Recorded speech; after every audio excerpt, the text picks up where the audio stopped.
भारत के लिए बहुत बड़ी खबर है, बहुत बड़ी खुशखबरी है। और मोदी सरकार के 8 साल के कार्यकाल में जिस तरह से अभी तक जीडीपी हमारी पिछले साल डाउन गई थी, अब ये अगर इस तिमाही की बात करें तो 4.1 इसमें बढ़ोतरी हुई है।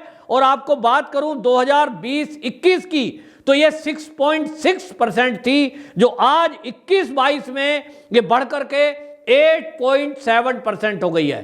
तो ये भारत की जो जीडीपी है इसमें जो बढ़ोतरी हुई है ये 2.1% की बढ़ोतरी हुई है। और यहां आपको गौर करने की बात यह है कि ये तब है जब यहां कोरोना का अभी भी तीसरी वेव आने की बात चल रही थी और इन सब में पर्यटन भी भारत में कम रहा है। लेकिन उसके बावजूद जिस तरह से जीडीपी में बढ़ोतरी हुई है ये अपने आप में एक बहुत अच्छा साइन है कि जीडीपी जो बढ़ी है ये पिछले साल की तुलना में तो लगभग 4.5% का ग्रोथ रेट उसका हुआ है। विपक्ष के मुंह पर यह करारा तमाचा है जो मोदी जी पर ये सवाल उठा रहे थे कि ये जीएसटी लगाने से क्या होगा, नोटबंदी लगाने से क्या हुआ। आज इसका परिणाम सामने आया है। मोदी जी के 8 साल बेमिसाल ये कार्यक्रम बीजेपी की तरफ से, सरकार की तरफ से किया जा रहा है।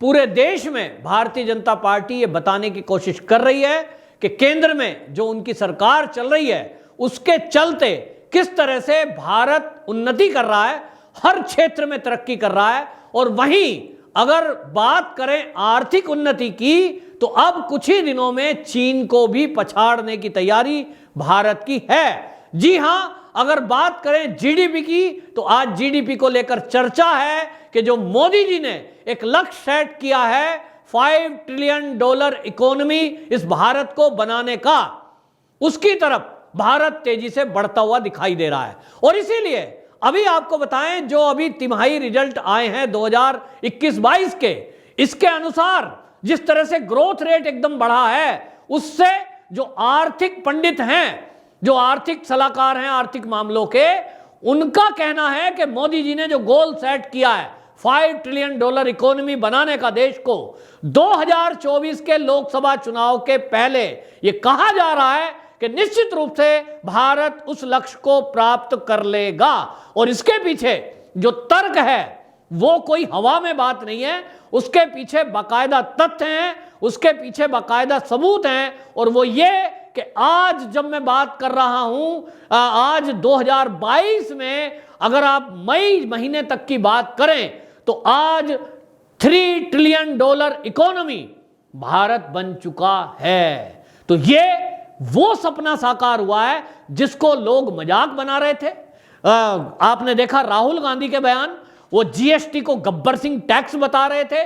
आज इसी जीएसटी कलेक्शन के कारण, रिकॉर्ड टैक्स कलेक्शन के कारण भारत की आर्थिक स्थिति मजबूत हुई है। और आपको बता दें, कोई भी देश दुनिया में अगर ताकतवर माना जाता है तो वो 3 चीजों से ताकतवर माना जाता है। एक, उसके पास उपस्थित बुद्धि।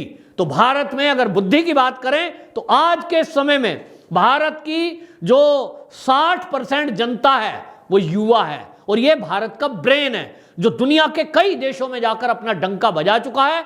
आज वो ब्रेन भारत में वापस मोदी सरकार के प्रयासों के कारण आ रहे हैं। एंटरप्रेन्योर बनकर के वो जो है यहां अपना उद्योग सेटअप कर रहे हैं। नौकरी खोजने वाले के बजाय नौकरी देने वाले बन रहे हैं। और ये मोदी जी का विजन है। जिस तरह से मोदी जी ने पर्यटन को बढ़ावा दिया और जिस देश में गए वहां उन्होंने देशवासियों से, भारतवासियों से ये आग्रह किया कि आप एक एक व्यक्ति 5-5 लोगों को भारत में पर्यटन के लिए प्रेरित करें। सुनने में यह अजीब सा लग सकता था, लेकिन मोदी जी के इस आग्रह के कारण दुनिया में रहने वाले भारतवासियों ने कुछ प्रयास किए, जिसके कारण आपको बता दूं 2019-20 में जो भारत का पर्यटन बाजार था वो 2021 में जो ये बढ़कर 2,499 करोड़ पहुंचा। और आज अगर मैं बात करूं 2021-22 की तो ये लगभग 3,500 करोड़ का पहुंच चुका है। अब आप समझ सकते हैं कि मोदी जी के एक छोटे से प्रयास से पर्यटन को जैसा बढ़ावा दिया गया, उससे आपको बता दूं पिछले साल लगभग 4.5 लाख विदेशी पर्यटक भारत में आए, जिससे भारत की इकोनॉमी में बहुत बड़ा फर्क पड़ा। जीडीपी की बात करें तो 2014 में जब मोदी सरकार आई थी, उस समय भारत की जो इकोनॉमी थी, जो भारत की जीडीपी थी, वो था 112 लाख करोड़ रुपया, जो हमारे पास जीडीपी भारत की जो वर्थ रेट थी। अब आप समझ लीजिए 2020-21 में 112 लाख करोड़ 2014 में, लेकिन वो 6 साल बाद 2020-21 में 135.58 लाख करोड़ रुपया ये बढ़ोतरी हुई। ये 5 साल का अचीवमेंट था। 6.6 ये जीडीपी थी 2020-21 में, ये 6.6% थी। 2021 और 22 की अगर बात करें तो ये पहुंच गई है लगभग 3.5 लाख करोड़ रुपया, और ये है 8.7%। और ये उछाल जो हुआ है केवल एक साल में 2.1% का उछाल हुआ है। और इसी से ये तय होता है कि जो मोदी जी का $5 ट्रिलियन इकोनॉमी बनाने का एक लक्ष्य सेट किया, उसको सपना कहना बेकार है, लक्ष्य सेट किया, उसमें आज भारत $3 ट्रिलियन इकोनॉमी उस लक्ष्य को प्राप्त कर चुका है।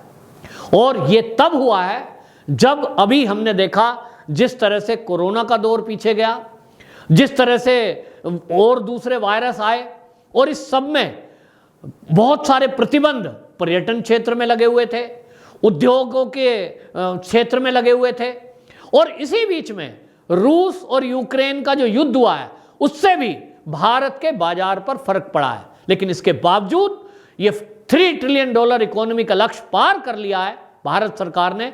इसी से ये उत्साह है बाजार में, और ये माना जा रहा है कि अगले 2 साल में भारत इससे डबल इकोनॉमी तय करेगा। और ये 5 ट्रिलियन इकोनॉमी जो है, $5 ट्रिलियन इकोनॉमी, ये 5 से भी ज्यादा होकर, एक अनुमान जो कह रहे हैं अर्थशास्त्री, उनके अनुसार ये $6 ट्रिलियन इकोनॉमी तक लक्ष्य को छू सकता है। तो ये मोदी सरकार का जो विजन है, इसको ध्यान करने की जरूरत है। और जो देश का विपक्ष है वो लगातार भारत को बदनाम करने के लिए झूठ बोलता रहा है, चाहे वो राहुल गांधी हो, फिर चाहे वो ममता बनर्जी हो, वो एक ही बात बोलेंगे, भारत की अर्थव्यवस्था बर्बाद हो गई, मोदी जी ने नोटबंदी क्यों कर दिया, मोदी जी ने जीएसटी क्यों लगा दिया। तो आप सब देश के विपक्ष वाले लोग और देशवासी एक ध्यान से देख लें, कान खोलकर सुन लें कि मोदी जी ने जो नोटबंदी की थी, देश हित में की थी, उसका भी फर्क पड़ा कि 2 नंबर का काम करने वाले सब टैक्स के दायरे में आए। जीएसटी लागू हुआ, जीएसटी के कारण जो टैक्स चोरी करते थे वो अब चोरी रुकी है, जिसके कारण भारत के पास ये मुद्रास्फीति बढ़ी है। और इसी के कारण $5 ट्रिलियन इकोनॉमी बनाने का सपना ये पूरा होने जा रहा है। इसी तरह, और ये तब है, आपको बता दूं कि जब मोदी सरकार ने अभी तक के 8 साल में 2 करोड़ लोगों को फ्री में मकान दिए हैं। ये पहली बार है। हमने इसके पहले देखा इंदिरा आवास योजना, जब कांग्रेस की सरकार थी 2014 के पहले, तो इंदिरा आवास योजना में क्या होता था, एक व्यक्ति को 40,000 रुपया सरकार देती थी। अब वो एक विधानसभा क्षेत्र है, उसमें 4-5 लोगों को मकान बनाने के लिए एक साल में कोटा आया एमएलए का, यानी एक विधानसभा में 4 या 5 लोगों को पैसा मिलना है, वो भी 40,000। आज के समय में अगर इंदिरा आवास योजना लागू होती, क्या ये 2 करोड़ लोगों को मकान मिल पाता? आज 40,000 रुपए में एक कमरा तैयार नहीं होता। लेकिन मोदी सरकार आई तो तय किया कि लोगों को पक्की अपनी छत दी जाए, और उसके लिए 2.5 लाख रुपया प्रत्येक व्यक्ति को बनाने के लिए, और 2 करोड़ लोगों को तो निःशुल्क अपना मकान दिया गया। ये विकास के साथ साथ देश की अर्थव्यवस्था जो ये हुई है, इसी तरह आयुष्मान भारत के तहत 5 लाख तक का बीमा ये लोगों को दिया गया। और आज की डेट में जिस गब्बर सिंह टैक्स को राहुल गांधी, जिस जीएसटी टैक्स को राहुल गांधी मजाक बना रहे थे और उसको गब्बर सिंह के टैक्स कह रहे थे जीएसटी को, आज वो जो है 1.68 लाख करोड़ रुपए का जीएसटी आ रहा है। ये है आपका मोदी जी का रिपोर्ट कार्ड जो कि 8 साल का है। और विदेशी मुद्रा भंडार जो आज हमारे पास है $642.45 बिलियन। जी हां, ये एक रिकॉर्ड है अब तक का देश की आज़ादी के बाद से कि इतना विदेशी भंडार हमारे पास कभी नहीं रहा जितना आज है। 642.45 बिलियन डॉलर विदेशी भंडार। और ये तब है जब हमारे पास राफेल विमान आए, ये तब है जब हमारे पास पनडुब्बियां आई, S-400 हमने खरीदा।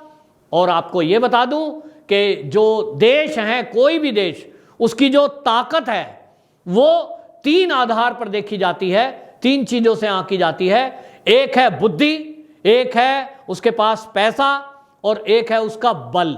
तो हम अगर देखें तो क्या हम तीनों फील्ड पर आज हमारी स्थिति क्या है? तो जैसा मोदी जी कहते हैं, आज हमारे पास बुद्धि, 60% हमारे देश की जो जनसंख्या है वो युवा है और ये हमारे देश का माइंड है, जिन्होंने दुनिया में जाकर अपने डंका बजाया है। आज वो भारत में आकर उद्योग धंधे स्थापित कर रहे हैं और अपने दिमाग के बल पर, अभी आपने देखा ड्रोन महोत्सव हुआ था, ये सब के सब भारत की कंपनियां, भारत के लोग थे। भारत में नई नई वैक्सीन बनी और जिस तरह से हमने 8 महीने के अंदर अपनी खुद की वैक्सीन डेवलप की, ये हमारे युवा शक्ति का एक उदाहरण है। इसी तरह अगर बल की बात करें तो वो बल, वो ताकत हमारे देश के युवाओं की, चाहे वो शारीरिक बल भी हो, लद्दाख के अंदर हमारे सैनिकों ने कर दिखाया, सर्जिकल स्ट्राइक करके दिखाया, ये हमारे देश की शक्ति बताता है। और इसी तरह अगर धन की बात करें तो वो धन, जैसा मैंने बताया कि $5 ट्रिलियन इकोनॉमी लक्ष्य लेकर के चले हैं, जिसमें से $3 ट्रिलियन इकोनॉमी यानी $3 ट्रिलियन इकोनॉमी आज भारत बन चुका है। तो ये कहा जा सकता है 2014 के बाद से मोदी जी के नेतृत्व में हमारा देश लगातार प्रगति कर रहा है, ताकतवर बन रहा है। लक्ष्य है चीन को पटकनी देना। इस लक्ष्य को पूरा करने के लिए 2024 में एक बार फिर से मोदी जी का प्रधानमंत्री बनना जरूरी है। तो देशवासियों को यह ध्यान रखना चाहिए कि यदि हमारे देश के सबसे बड़े दुश्मन चीन को हमें पटकनी देनी है, अफगानिस्तान, पाकिस्तान, ये जो छोटे मोटे हैं इनकी तो बात ही छोड़ दो, असली जो हमारे देश का दुश्मन है, जैसा कभी जॉर्ज फर्नांडिस जो हमारे रक्षा मंत्री हुए थे देश के, उन्होंने कहा था कि ड्रैगन है। और हम देख भी रहे हैं कि विस्तारवादी नीति के कारण जिस तरह से चीन हरकतें करता है, वो हमारे घुसपैठ करने की कोशिश करता है और उसने हमारा हजारों वर्ग किलोमीटर क्षेत्र लद्दाख में अभी भी अक्साई चीन में कब्जाया हुआ है। वापस लेने का एक ही तरीका है, देश शक्तिशाली बने और इतना शक्तिशाली बने कि चीन को पटकनी दे सके। तभी संभव होगा जब 2024 में एक बार फिर से मोदी सरकार आएगी। वंदे मातरम।